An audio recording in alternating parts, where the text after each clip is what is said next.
respected by all. Randall Robinson, as you talk about this 5th anniversary of the second coup against President Aristide, I wanted to go back to that time. I saw you then. We went on that small plane from Florida halfway around the world through to the Central African Republic, where he had been, well, basically dumped with the First Lady of Haiti, Mildred Aristide.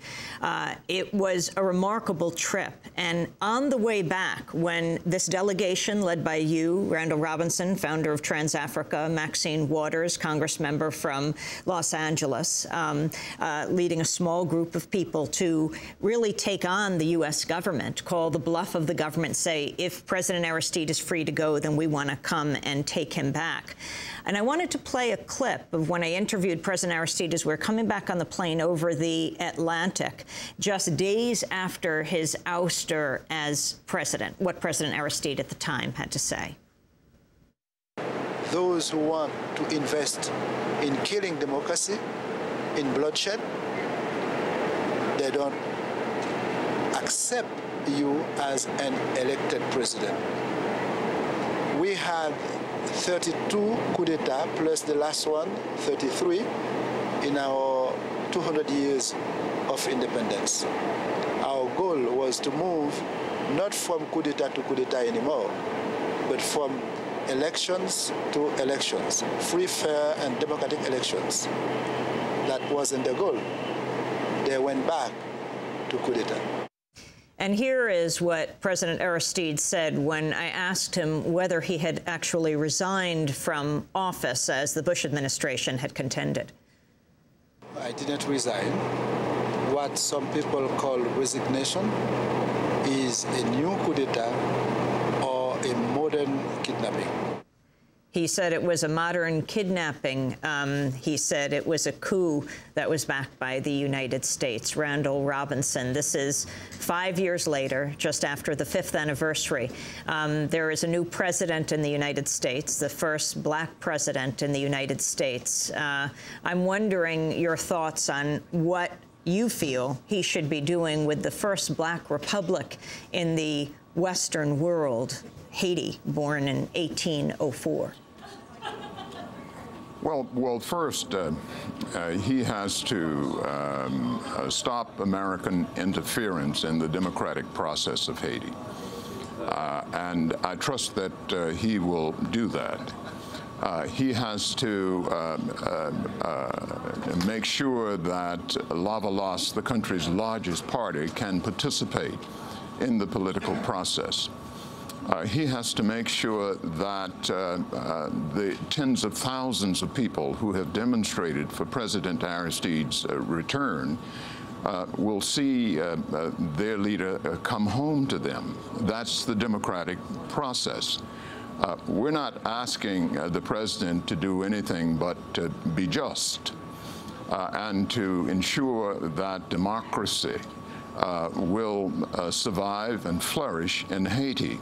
That means that the Haitian people will get to choose their own president. President Aristide was really banished from Haiti because he fought to have the minimum wage raised to $2 a day.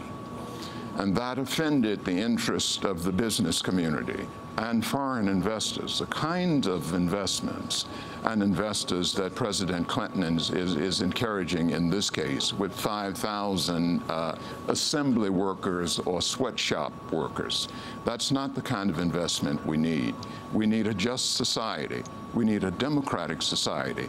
We need a society in which the Haitian people will get to choose the leadership that they want, not the leadership necessarily that we want.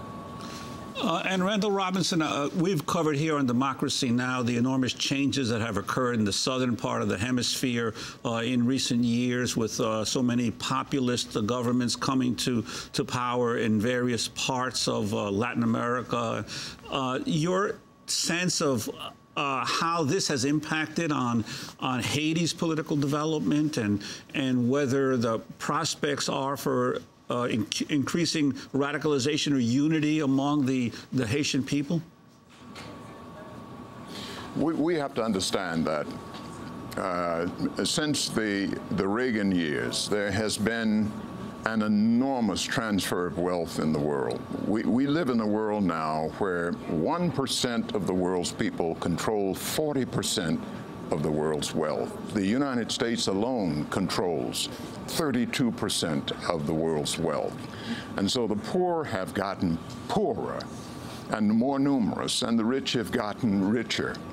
And so there is a great deal of suffering in the world because of that. And when we foreclose to people the opportunity to ease their pain and continue to cultivate and profit from exploitation, we will get a blowback from that. And that's happening in Latin America, a lot of it expressed in anger towards the United States, and the actions we have often committed gratuitously, needlessly making enemies that we don't have to have. Haiti and the Caribbean countries want to be friends of the United States, but it means that we have to have some kind of just reciprocity in trade, in diplomacy, and in the spirit of the United Nations Charter, in the spirit of human rights, in the spirit of all of the human rights treaties that have been embraced by the world, to raise the poor and to give them a path to a just and fair life. And changing topics, I'd like to ask you about the upcoming United Nations Conference on racism and the position of the Obama administration that it did not want the discussion of reparations or of the Israeli-Palestinian situation at the conference. You've been a long proponent of raising the issue of reparations in this country. Your reaction? Well, I don't think the principal impediment was the reparations issue. I think the principal impediment was the issue of Israel. I'm saddened by the decision that has been made by the administration. We should never be afraid to discuss ideas. When our ideas are defensible and strong, they will fare well, and we ought to always be willing to participate in discussion. Some believe that it would be an Israel-bashing occasion. I don't believe that, but one has to accept that there has been a consensus developed in the world, joined in by friends of Israel, traditional friends, and traditional critics from all over the world, that what happened in Gaza, the indiscriminate killing of over 1,000 men, women, and children, the destruction of Gaza wholesale, constituted an act that was morally repugnant. And one shouldn't shrink from making an observation that is fair and honest. And that would be discussed. And I don't think the United States should not engage in a discussion in which criticism is raised against any country. We ought to be prepared to exchange our views. So I'm unhappy about the United States decision not to participate in the Geneva meeting in April. I think we should. If we have ideas that are defensible, we ought to present them and exchange with others and listen to what the responses are. Randall Robinson, we'll have to leave it there. We thank you for being with us, author of an Unbroken Agony. I'm Amy Goodman-Juan Gonzalez. I'll be in Grand Rapids tonight. Thanks for joining us.